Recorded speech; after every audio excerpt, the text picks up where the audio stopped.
All right, today I am here with Eddy Perez. He is the CEO of Equity Prime Mortgage. Thanks for having me. Oh, pleasure. Thanks for being here. Definitely appreciate the opportunity and definitely a great time to get to know each other even more. Yeah, exactly. So we met at the last AIM event and we never spoke before. True. And I really didn't know anything about you or EPM or anything like that. And we started just kind of trading stories, war stories and things like that. And always originating. There's plenty of those stories. Right. And I think what really caught me was talking about like kind of how you grew up in your history. Yeah. And I think a lot of people would get a lot of value from that is, tell us a little bit about your background, how you grew up and like how you got to where you are today and everything. Sure. Yeah. So I'll do the shameless plug here, but go Braves. So yes, I was born in the city of Atlanta. The parade is going on right now. So this city is all over the self canceling. But yeah, I grew up in the city of Atlanta. Two parents that came here from Cuba. They did not know each other until they met at a party in their mid-20s here in Atlanta. Oh, wow. Yeah, no. Everybody assumes I either was born in Cuba or Miami. That's always the running joke. And what a lot of people don't realize is anybody that came from Cuba in the mid-60s to Miami, like when my father got here, it's not the opportunity that exists today. So a lot of people left. They went to Downey, California, Vegas, Chicago, New York, New Jersey area, and Atlanta. My dad chose to come to Atlanta. And my dad stole a rowboat with 6 others and rowed to freedom and was at sea for 3 days. That's how he got here. Yeah, that's how he got to America.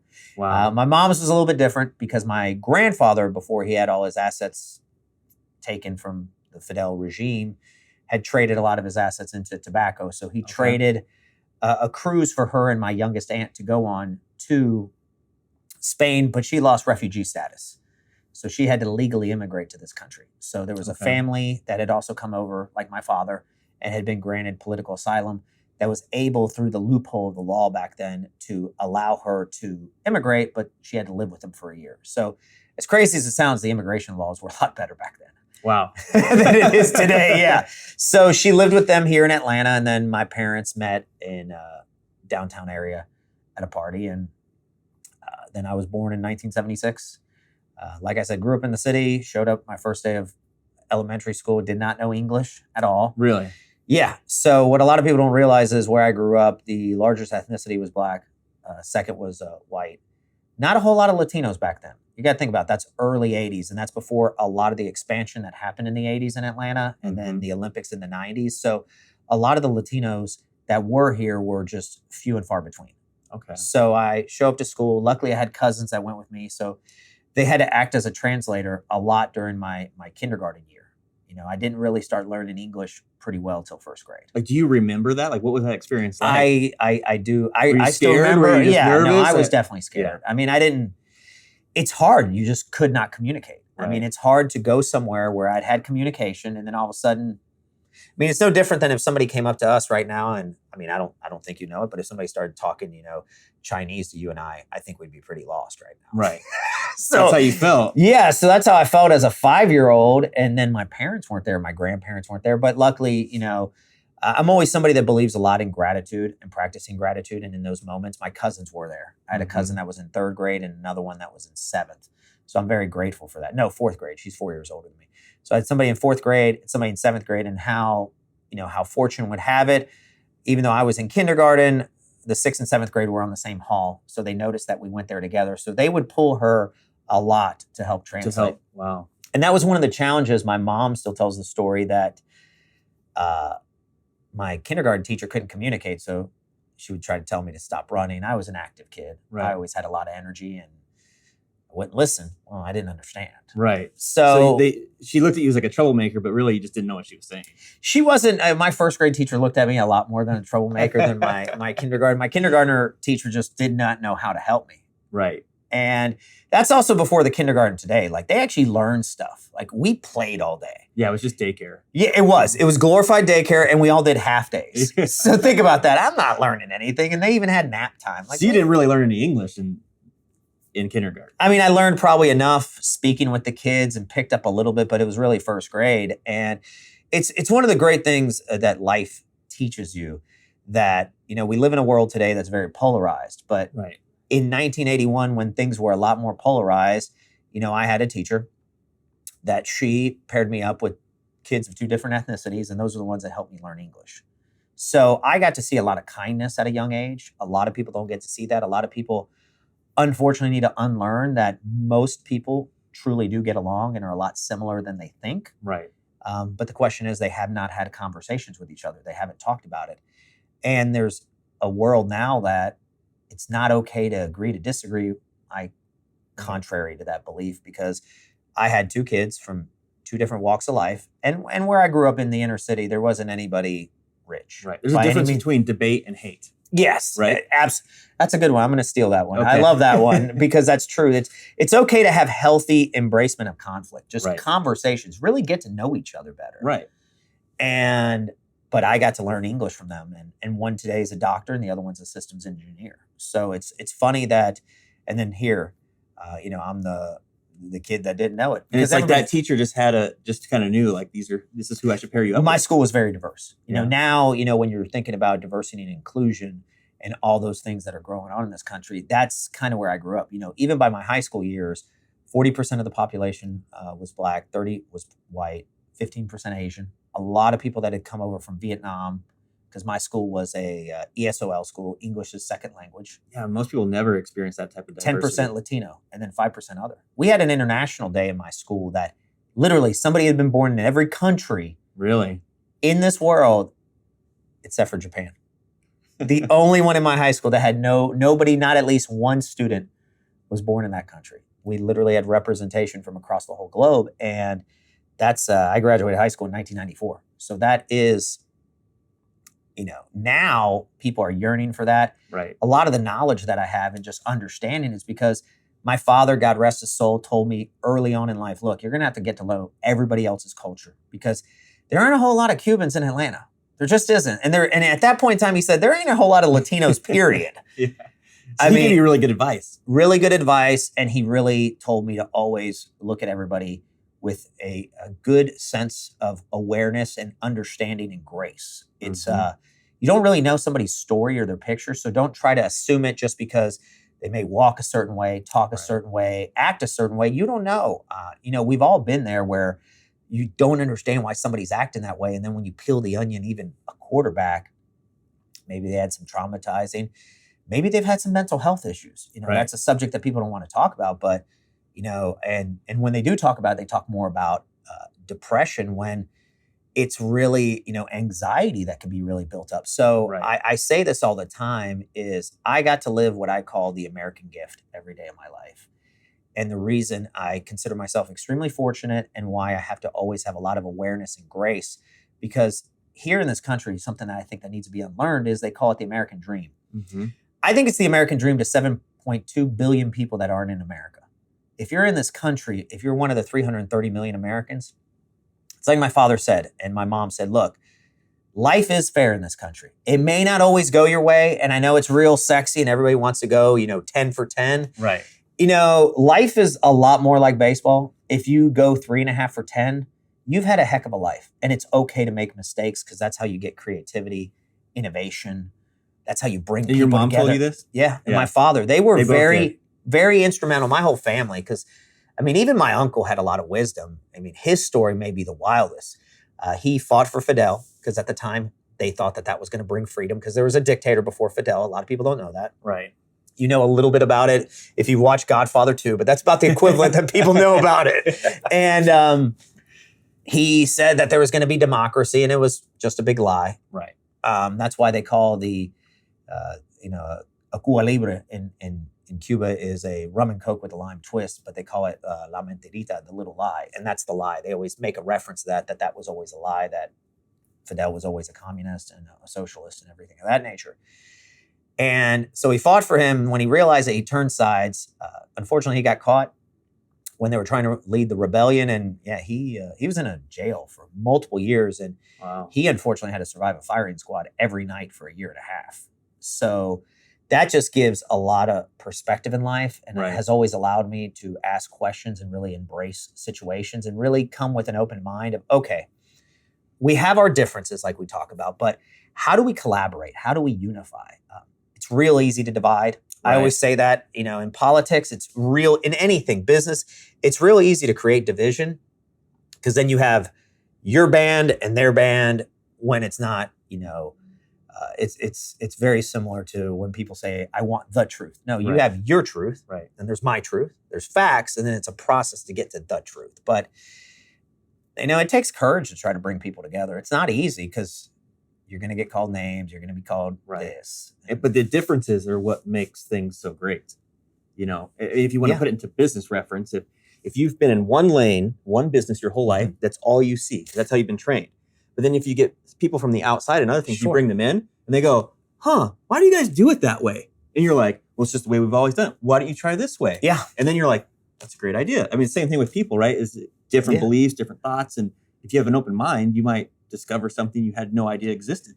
You would be surprised what you get with, just genuine interest and curiosity. Right. You would be surprised. And to your point, how many times have I even heard when we brought in new people, well, why have you guys always done it that way? And you have somebody says, well, that's the way we've always done it. Well, have you ever thought about doing it differently? And then boom. Right. Oh my God, that's a fabulous idea. And even if you don't take the whole concept, you might take a piece of that concept and mold it around what you already have. Absolutely. I mean, that's, I think the essence of leadership and just coming together as people. Most decisions, as much as everybody wants to claim it's their idea, because I get it naturally. We talk about it here. You got to hang up your ego because your ego will lead you to say that. Yeah. It still needed some refinement. There were still bits and pieces from quite a few different people. It wasn't just like, boom. It's kind of like great things aren't created by just one person. It's a full army, like they say. Right.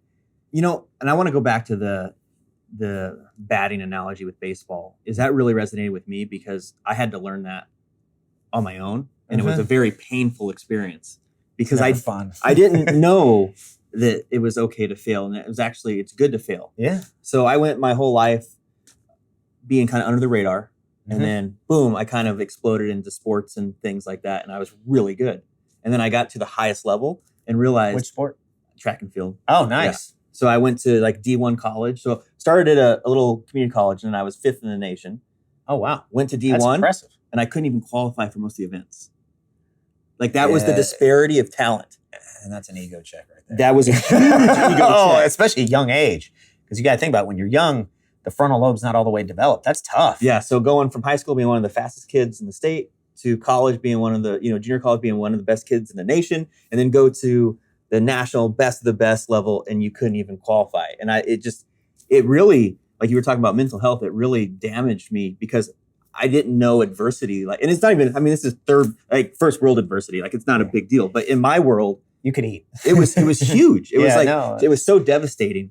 And it probably took me half a decade to shift my mindset to just be totally cool with just failing and just keep pushing. So I just wanted to touch on that because I think there's probably other people out there too. Like they think they're failing over and over and over and they're getting defeated and they're not pushing forward when it could just be, hey, one more failure and the next one's a win.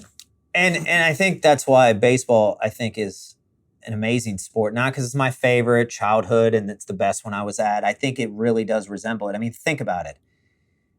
If you literally bat 3 out of 10, so in other words, you failed, failed. Right. You're like, your contract may be $500 million. Right. That's crazy. Just think about that. And that's part of the reason, I use that analogy in leadership. If you go 3.5 for 10, because you got to think about it. A lot of times your failures aren't really failures. So think about it.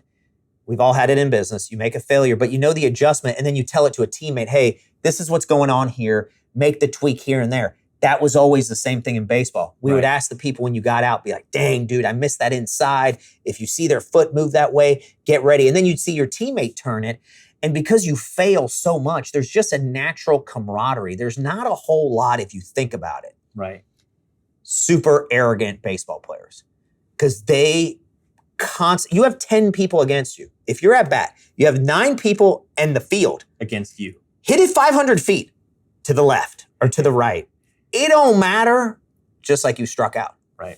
Your odds of success are so low, but that's where you really learn. I think it's probably the greatest sport when it comes to working on your soft skills and your emotional intelligence. Because if you all of a sudden start getting upset with yourself, and to your point, one mistake after another, plenty of baseball players go 1 for 20. Right. I mean, they get in some deep slumps. The slumps, right? And then all of a sudden, like life. You get hit a hot streak. You get ground ball with eyes. Get those bloopers that somehow fall. It's right. How is it so perfectly it falls between shortstop and left field or center field and second? Just that little blooper, or the wind. Warning track shots become home runs just because of a wind. Right. It's very similar to leadership in life. You look at your life and business. How many times have you just like stumbled into the right thing? I've said this, and I say this with a badge of honor. And I'm dating myself, so I think a lot of the younger folks out there will not understand this analogy, but go look it up. But if making mistakes were a sport, I would have been on a Wheaties box countless times. And for the younger people, the Wheaties box used to be where the top athlete would get on there. It was a big deal in the 80s that if you made a Wheaties box, well, if mistakes, messing up, errors, saying the wrong thing, then having to peel it back, owning it was a sport, I would probably be up for player of the year multiple times. I am not, but that's okay. That's how you learn. Yeah. No, and I love that. I love that analogy. So like, we were talking about the struggle, the come up, but then also you learned that humility early. Mm-hmm. And then that humility is transferred into your leadership role. And then we were discussing that. And like what really, another thing that made me resonate with you is just how much you care about the people around you and that you're building something for more than just yourself. No, legacy is real important. I even say this, and a lot of people know it. My name ain't even my name. I'm Eduardo G. Perez Jr. My father is senior. My son is the third. That's why he goes by Trip. Even my birthday I share. My father and I had the same birthday. Wow. So to me, life is all about the legacy, what you leave. And I know a lot of people take it for granted. But this country is truly amazing. And I know she has her challenges, and I know there's a lot of things, but if you truly think about it, it's only because of how much time we've spent away from each other the last 20 years. And I think more and more humility and humbleness and people coming together and wiping it away. I say this all the time. I even say it about this business. National League, American League, we're still baseball players. Right. What's good for baseball, we're still Americans. And what's good for America is good overall. Republicans, Democrats, progressives, staunch conservatives. What's good is good. And what I've learned in my conversations, because what's funny is if you look up the term classic liberal, now it gets put in a certain way. But if you look it up, it means that you are open-minded and that you're willing to talk to people. That may be called a moderate today, but it's with that genuine just interest where you'll learn some of the most fascinating things and most interesting things. And then you can humanize somebody. Right. All of a sudden they're like, oh man, maybe they're not that bad. Oh, maybe I didn't ask some questions, but that's okay. And it does matter. It does matter to leave the world a better place than you found it. That was one of my father's wishes on his deathbed to me is, I can answer it saying that I've left it better because my father was the first one that came to this country. And not only did he bring all his family, but even my mom's family, he brought. And I got to see that leadership day in and day out. And that's why I say is we truly live the American gift. It's more than an opportunity. A dream is just a dream until it becomes a reality.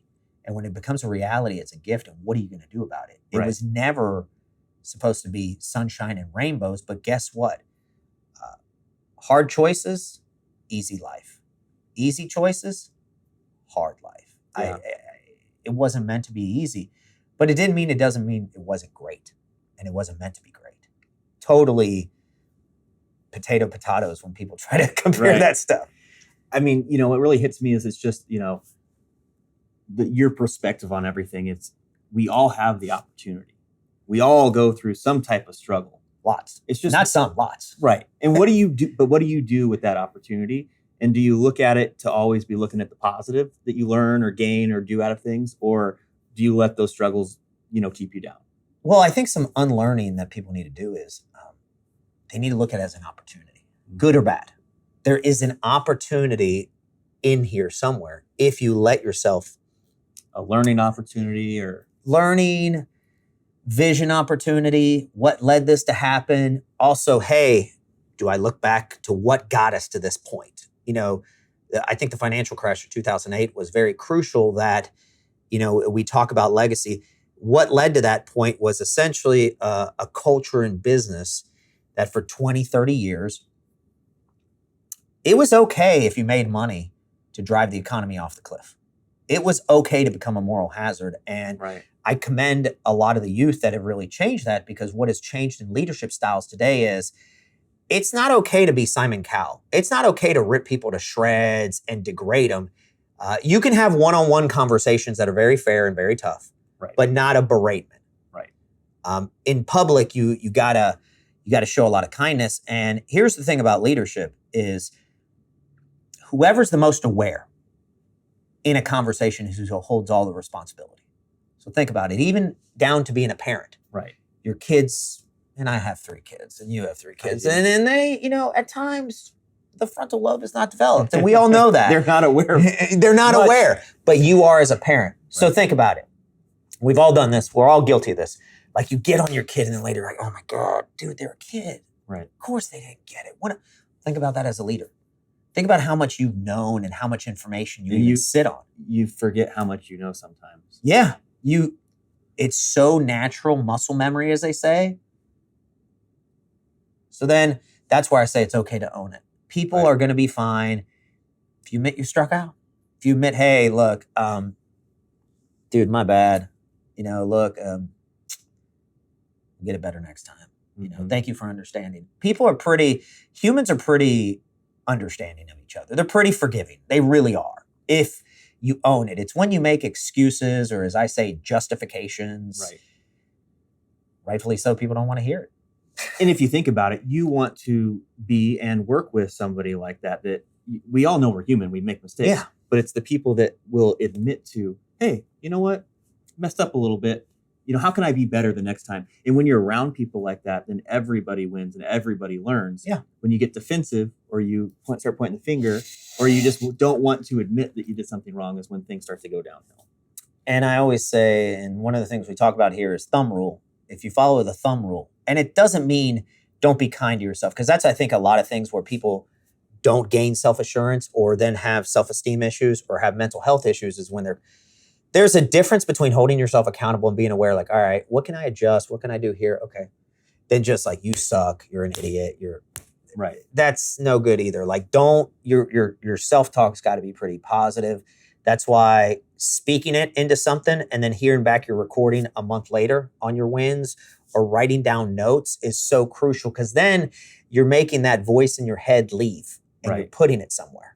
And in some cases, it may just even be things that you look back later and saying, okay, I'm never going to do it like that. Wow, that didn't go well. But that leads to a lot of, self-assurance, mental health is no different than success. I will actually tell you, it's parts of success. It's owed daily. It's like the old saying that says success isn't owned, it's rented. So is your mental health and your self-assurance. And it's really a process of daily self-improvement. And just 1%, just a smidge. Everybody wants to, you can get there, but it may take you a couple of years. But it's that much. Well, you're touching on so many topics that hit home to me. So probably up until my 30s, I had a lot of negative self-talk, because I put so much pressure on myself to be perfect that when I wasn't, I'm like, oh, you're an idiot, you suck, you're a loser. And through self-development, I've learned those things, like that doesn't help anybody, because then I'm going to take it out on people I know or love or myself or whatever. And a few years back, I started listening to these affirmations. So they're called I Am Affirmations. So I will put on, as I go to bed or as I wake up, these affirmations that are just positive speak. Oh, wow. And I kid you not, every time that I'm very consistent with that, my life just, it almost changes overnight. It really does. Like, opportunities just appear, and ideas just happen. And sometimes, you get busy or you get tired, and I'll forget about it. But then every time I bring them back and I'm consistent with it, it does change the way my brain works. It really does. Well, you're really working on your subconscious. Because here's what you just touched on a point. Anybody who calls himself a perfectionist or beats them up, it's because they have a risk aversion problem. Correct. It's truly, we've all heard of emotional intelligence, which is because that's truly important. Now you're starting to hear about adaptability intelligence. What a lot of people don't realize is risk intelligence and understanding your own risk. Anybody who's a perfectionist is because they truly are fearful, scared, whatever term you want to say, of making any little mistake. And that's why I think anybody who played baseball or buys into baseball or understands baseball or even understands the beauty of the sport, think about it. No quarterback, quarterbacks go like 6.5 for 10 and they're probably benched. Right. Their accuracy's terrible. Pitchers. It's your everyday player in baseball that failure is celebrated. Truly is celebrated. Think about it. There's only been a few that have ever batted as a career 350, and they are revered gods like they didn't exist. And that's the same thing so what you touched on is, and that's incredible for you to have that self-awareness, is you realize that your risk aversion needed to go up, but it needed to go up in certain areas because there's, and it's an interesting guy that I met through my CEO peer group that teaches risk intelligence. There's literally about 10 different ways, and there's 10 different from social to financial to career. Like there are different ways, and that is something that you can actually increase. And it's really about that awareness. It doesn't mean that you have to have high, you have low risk adverse or high. That doesn't make you right or wrong, because any team, there's going to be a mixture of everybody. It's really understanding in their roles. But that goes to show you that you've grown, like you said, in your 30s, which it's amazing, because what you really tapped into was your risk intelligence. And that literally will help your emotional intelligence and everything of that nature. So Great job. Thank you. So we've covered so much. So now we learn a lot about your background and kind of your mindset and things like that, and how your leadership style is. So how would you describe the vision of EPM? We really do buy into the empowering people more. You got to lift it up, because it's funny. I've had this conversation that unfortunately a lot of people go to either or land. We're programmed that way. Or, I say, some people have a surplus mentality, or some people call it abundance. I call it surplus.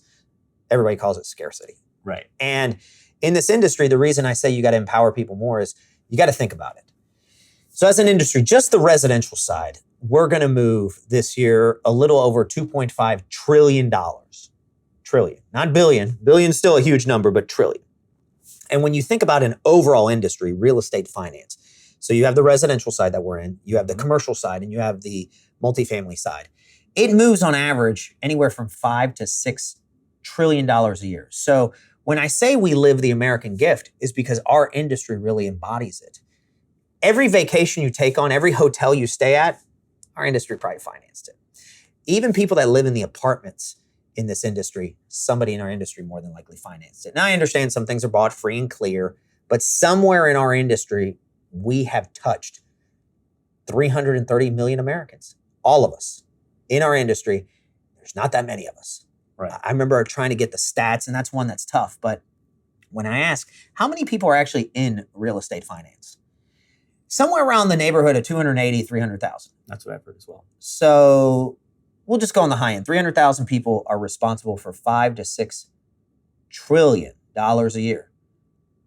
If that doesn't get you up in the morning, and that doesn't make you realize that if you empower people and you bring them in and you let their opinions, and look, I understand that sometimes you don't want to hear it. We're human. But it's in that process, and sometimes it may take 40 minutes, an hour. You will find the gold that will make a difference. But that is our vision, because we touch it. It's part of the reason that in every loan, we have a portion of every loan that goes to multiple charities, because I feel like we have a moral obligation as a company that is given so many opportunities to touch every single American, because we get to do that as our industry. There's no real other industry that does that, except for, yes, our beloved veterans, because they protect our freedom. Mm-hmm. So yes, they're kind of the ecosystem, and we're supporting that ecosystem. And it's even great because of the great loans we can give them. Even them serving our country, we give them the best loan that's out there. And then obviously there is one thing that none of us will avoid, which is deaths or the medical field. But outside of that, and a lot of, there's programs out there for physicians that are given in our industry, we touch everybody. And I feel like that's a responsibility that we owe. Every single American. It's why some people don't realize, like, how did the financial crash in this industry and this and that, how could it affect so many people? Think about how much of an impact we have. Right. Think about what we're lifting up. So our vision of empowering people more is because I do believe that if we make everybody better, and I say this all the time, that we're in the personal development business, it just happens to do it through mortgages, you're going to raise everybody, every walk of life, every sort of way. You're talking about diversity and inclusion and really lifting people up. And it's really a diversity and inclusion of thought. Bringing people of different thought processes together, we will bring plenty of people that look different and think different and act different. But together, no small feat wasn't done without an army. No small feat. That's awesome. Yeah. So it's just lifting up and empowering and just making everybody the best they can be. And not stifling creativity or innovation. And the best way to do that is to allow mistakes to happen and to celebrate them. We have a celebration here that we call a baseball theme, the batting average 350 party, where we celebrate the ideas that didn't work out, but the people had the courage to speak, because so many people don't want to speak. You put that in the culture where we want you to push and fail. Yes. Just like baseball, it's encouraged. Yes, because their tweaks and their knowledge to their other teammates are what's going to lift up others. Right. And it's okay. Whereas if you get punished for failing like you do in almost every other thing, then you're like, why try? Why innovate? Speak up? Why push? Why do I want to talk? I feel like I'm not heard, because you're not. Right. And look, regardless of what we do, regardless of the surveys we put out, and we put out so many different mediums for people to speak up, some people still won't. Right.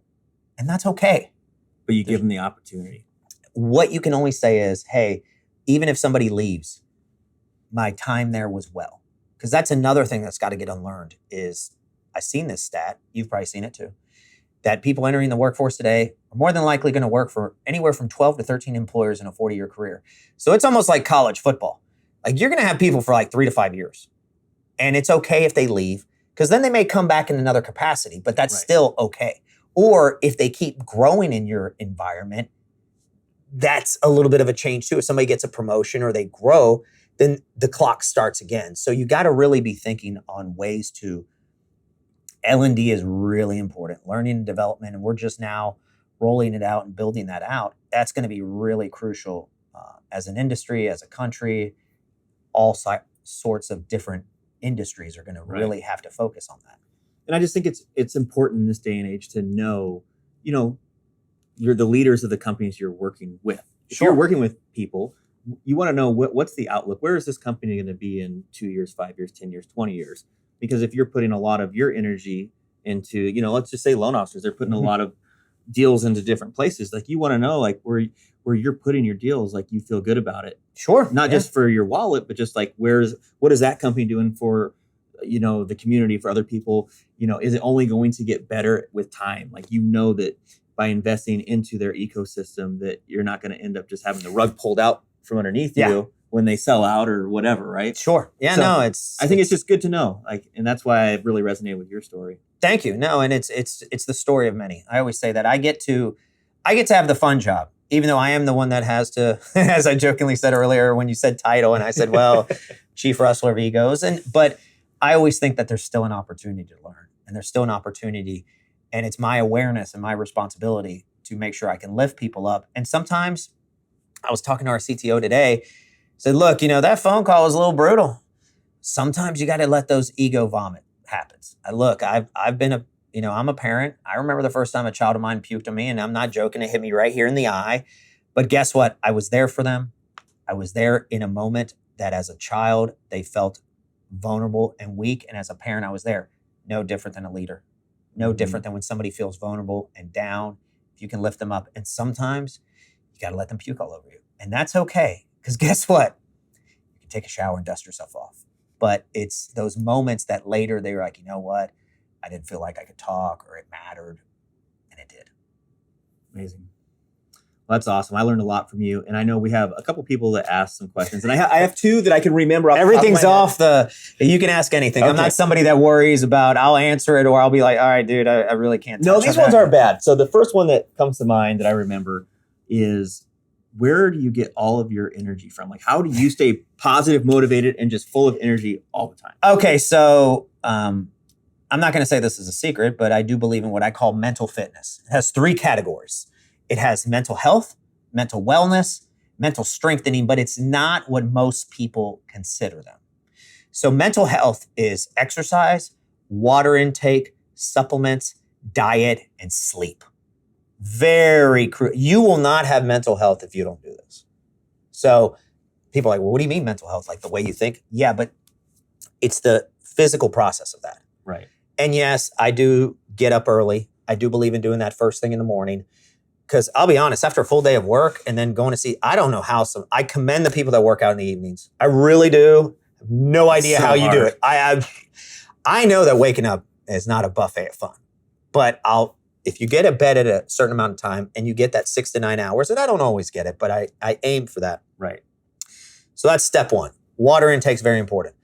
And it's net water intake. So it should be about half the ounces of your body weight every day. But say you drink 10 ounces of coffee, then the next 10 ounces of water, you got to zero it out. Right. So it's a net. So I'm right at about 170, 175 pounds. So I look at about, okay, I got to take an 80 something. And any water you drink while you work out doesn't count either. So it's really the net water. Supplements. I have my blood checked quarterly by my doctor because I've really gotten into understanding, found out my magnesium was low. I found out other things were like low or off. I found out that my cholesterol in the 80 standard was very good. But then when they broke down to all three, the bad cholesterol was starting to inch up. So It was like, okay, what am I doing in my diet? Okay, I got to remove that. And all of a sudden it dropped down. Some blood types absorb certain things that others don't. Right. And I'll just throw this in there. If you feel off at all, do a neurotransmitter test with a homeopathic doctor. That's changed Jessica and my life. There's a lot of those things that you don't even know. Some of the micronutrients are off. Yeah. And it does mess with your brain chemistry because you're like, why don't I feel like I did when I was younger? And it's not just because you're getting older. It's because things have been off. Dude, I had magnesium. I didn't know that, my mom survived breast cancer that somebody like me can pass on. And I don't have the gene now because we've been able to test it, but my DIM was down. Mm-hmm. That needed to take that because that helps prevent certain cancers. Like if you have like I say, I have my blood checked quarterly, you would be shocked at how much you will find, to your point. And then it's just supplements that you take. Like we're talking about my bad cholesterol is a little bit. I threw in a red yeast twice a day. Boom. Didn't do anything. Did not mess with my liver. Didn't do any of that stuff. Kidneys are in perfect functioning. But that's how you know. So that's just mental health. Right. So that's category 1. And then category 2 is mental wellness. Now that is what you do with your advisors. And your advisors should be, if you have a significant other, because they've seen you at your best and your worst. That's it can be a little painful. And it's painful because they're right. And that's okay to say. Sucks, but all right. But I have different advisors, from a culture advisor to a life coach to a business scaling up advisor. There's different, my fitness, I count that in there. My doctor, because he's the one that put me on low glycemic. Diet, I make fun of it because the first 3 letters are die. And I really think there should be a hyphen and the T says die time. Like it's just going to die in time. It's a lifestyle. And when I say by that is, I do watch what I eat, but I'll still have pizza. Right. I'll still do some things. There are some things that he said you should never have. And I'm like, look, doc, that's not realistic. He says, I know it's not, and I have subscribed to it, but low glycemic, I think it's very important to control your blood sugar because my father did, and he didn't take care of his health. That led to heart failure. And he had 2 heart attacks by the time he was in 59, not even 60. And it was all self-induced just from eating bad. And, wow. He died of heart failure in his 60s. And a lot of that was he ate a lot of foods that you hear about that spike your insulin. Look, Cuban, you're going to like white rice. Right. You're going to like some sweets. You're going to like a lot of the stuff, but it's really a management of that. So it's really, and it's not only having these advisors, but it's the time you spend with them and you learn and you ask questions. Understand something. Anybody who is a mentor to you is also the mentee back. It's a relationship that you both learn from. It's a circle. Right.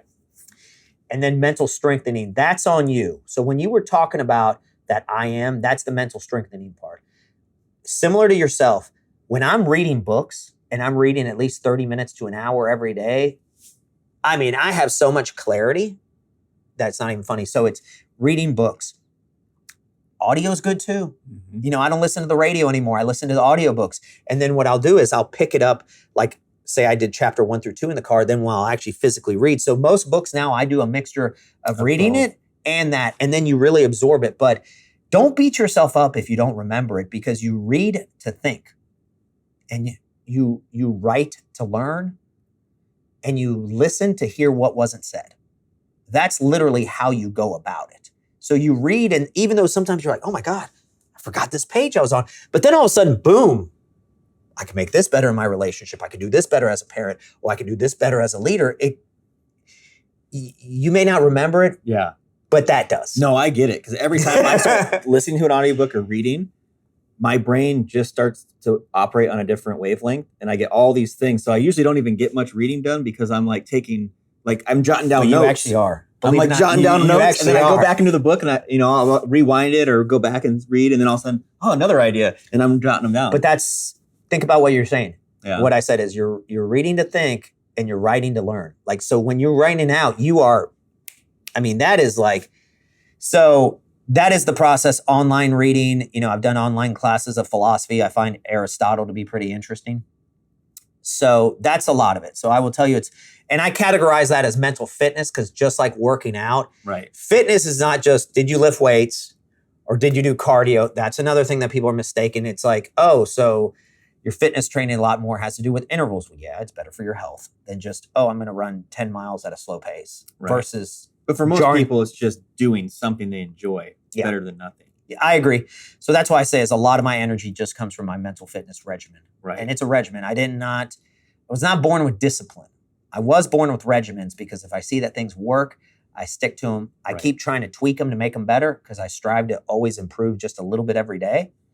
But it's a regimen. There are some people that are just flat out disciplined. No, I used to, as crazy as it sounds, smoke a pack and a half of cigarettes a day. So no, I am not blessed with just flat out discipline. But I was, when I see something and I gain an awareness, then I'm pretty good at sticking to a regimen, because then it works and it's fun. It's fun to feel good. Like I say that to people. So energy really is a byproduct of feeling good. It has nothing to do with looking good. I've never understood outside of, yes, I was guilty when I was younger, training for spring break and stuff like that, for the beach. Like, we're all guilty of stupid stuff like older, that.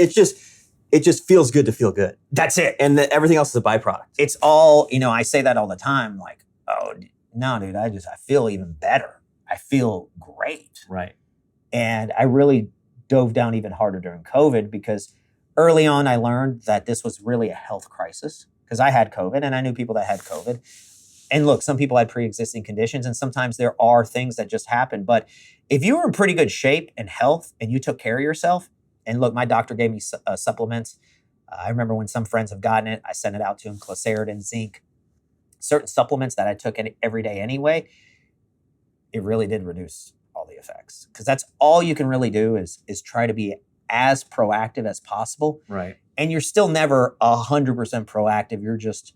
You're sooner to the proactive. So it's like a reactive proactive, but it's just a lot later than, oh my God, I got it. Now I'm terrible, or I feel awful. I did not take care of myself. So that's why the effects are a little bit harder. So I know that was a long answer, but it's really a process of what I call mental fitness. And I think, it's a lot of people are just, it's human nature. We're all looking for the magic pill, the magic bullet. Like, it's the secret sauce. Well, the secret sauce just comes down to like the things you do, your habits. Yeah. And your regimens, like how you put it as a regimen.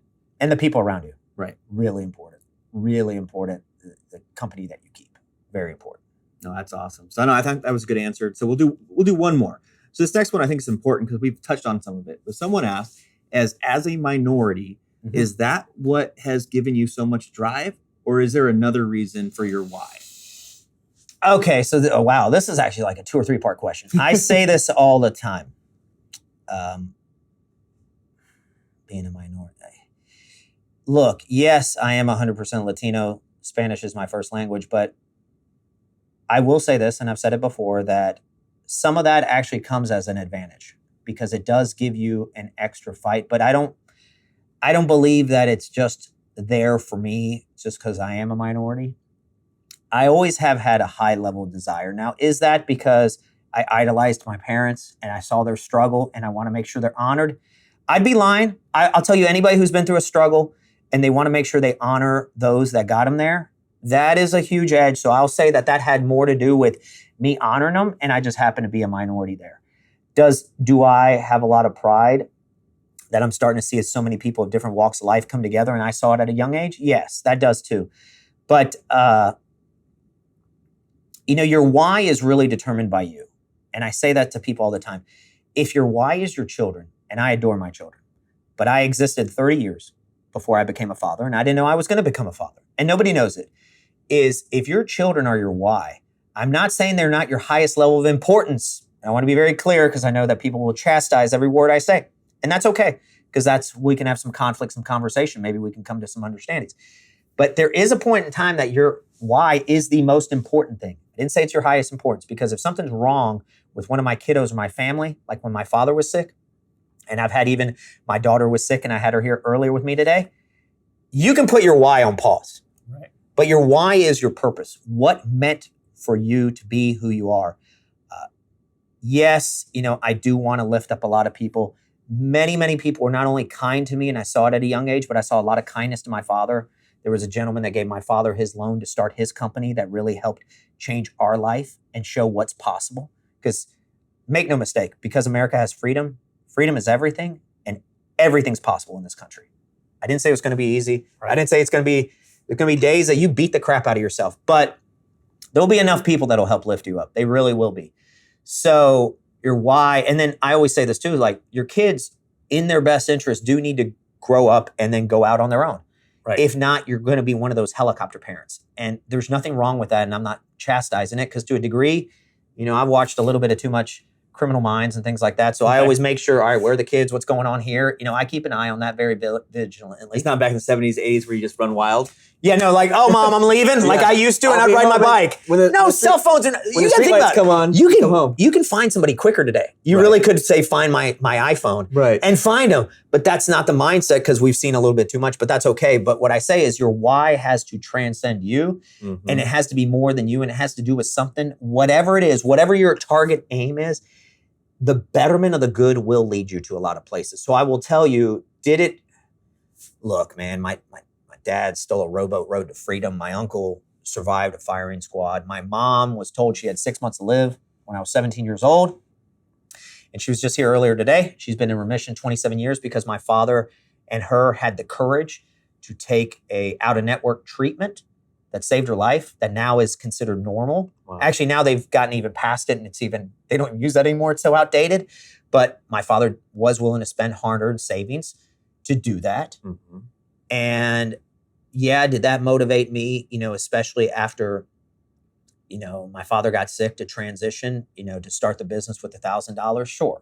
Those are all energies and how you use them. But I would say that answer, there's probably a little bit of a mixture, a little bit like most things in life. Somebody said something the other day like, oh, in a disagreement, what happens if that person's not listening? I say, look, unless there's some mental health challenges, which does happen, most disagreements are 50-50, 60-40. Nobody wants to admit that maybe they had something to do with it, but that's pretty normal. I would say on that answer, it's probably a little bit of everything. Yeah. I would also say that growing up in Atlanta, and to be honest with you, I saw so much pain, I saw so many where I grew up predominantly, and didn't matter by ethnicity on this one, single parent households. And I saw true pain. And over here, yeah, my mother and my father had broken English, but, I saw something. It's funny that we're talking about it today, because I posted it yesterday on Facebook, that an accent is just a sign of bravery. Mm. That means and even think about it, even in this country, somebody that may have grown up in the South, or somebody that grew up in the Northeast and then they move away, even that accent, that's still a sign of bravery that they're able, think about that, to leave what was comfortable and what was home to go somewhere else for a new life. You're talking about, where you grew up, and then you're going to be going to somewhere that's going to have a different accent, even though it's in this country. That's a sign of bravery. So to answer that, to put it together, I would tell you it was probably a little bit of everything, but I am very encouraged how much people are collaborating these days and unifying through it. And I think people just got to focus on getting just a little bit better every day. And I think that that's really what's driven me, because I have seen anything like you were talking about earlier, if you stick to it and you just focus on getting a little bit better every day, there's footprints on the moon for a reason, because, the sky is just the beginning. Really is a lot of what's possible. That's awesome. Well, Eddy, you're an awesome dude. Oh, thank you. That's very kind. So I appreciate you having me here and doing this with me. Oh, no, it was a lot of fun. And I definitely appreciate the opportunity, especially when you reached out. It's like you said it to me. We both said to each other, hey, anything we can do to help each other out. Sure, man. I'm always game. I'm always ears. Yeah. Yeah, you are. And you've always been there. Every time I need something, you need something, we always chat. So it's awesome. Yeah. Anyone watching out there that wants to get a hold of you, what's the best way? There's a few ways. I wouldn't give out my cell phone, only because I will once I get to know somebody with no problem. But, different. So I am fortunate that my name is a little specific. So like, on Instagram, Twitter, all these, I've been convinced that I need to start doing TikTok, which I'm getting uncomfortable. And that's the part about leadership. But it's at Eddy, EDDY, G, Perez, PEREZ, Jr. is my handle there. On LinkedIn and Facebook, it's just Eddy Perez, but it is with a Y. That is one thing that is a little bit different. And if you look up EPM, there's definitely ways to get a hold of me, as well as my email address is eperez@epm.net. Awesome. So thank you. Yeah, appreciate thank it. Thank you so much. Take care.